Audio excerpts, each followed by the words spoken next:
Bonjour à tous. Petite histoire intitulée « Les éclats d'un serment ».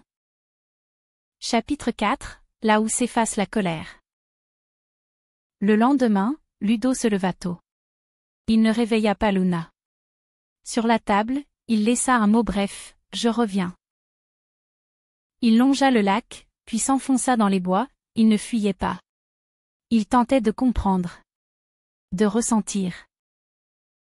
Mais ce matin-là, rien ne venait. Ni rage, ni larmes. Juste un silence qui prenait toute la place. Dans sa poitrine, une fatigue profonde.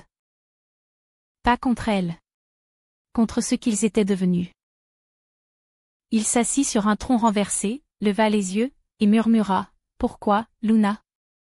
Pourquoi ce vide ?» Pendant ce temps, elle tournait en rond dans la maison. Chaque objet semblait la juger. La vieille bouilloire, le carnet posé sur la table. Elle y relut leurs promesses, leurs rires, leurs désirs. Puis elle trouva un brouillon qu'elle avait griffonné une nuit d'insomnie. Il me manque quand il est là. Il me manque encore plus quand il s'éloigne. Elle se détesta de l'avoir écrit, mais le conserva. Ce n'était pas une histoire d'amour raté. C'était une faille. Une faiblesse qui avait brisé l'équilibre. Et elle n'en était pas fière. Ludo rentra à la tombée du jour. Elle était assise dehors, emmitouflée dans une couverture, les yeux rougis par le vent ou les larmes.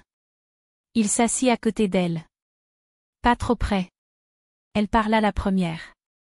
Je ne te demanderai pas de comprendre. Ni de pardonner. Juste, de rester un peu, encore. Il hocha la tête. Pas par faiblesse. Par choix. Parce qu'il l'aimait encore, même au bord du vide. Ils restèrent là, à regarder le lac.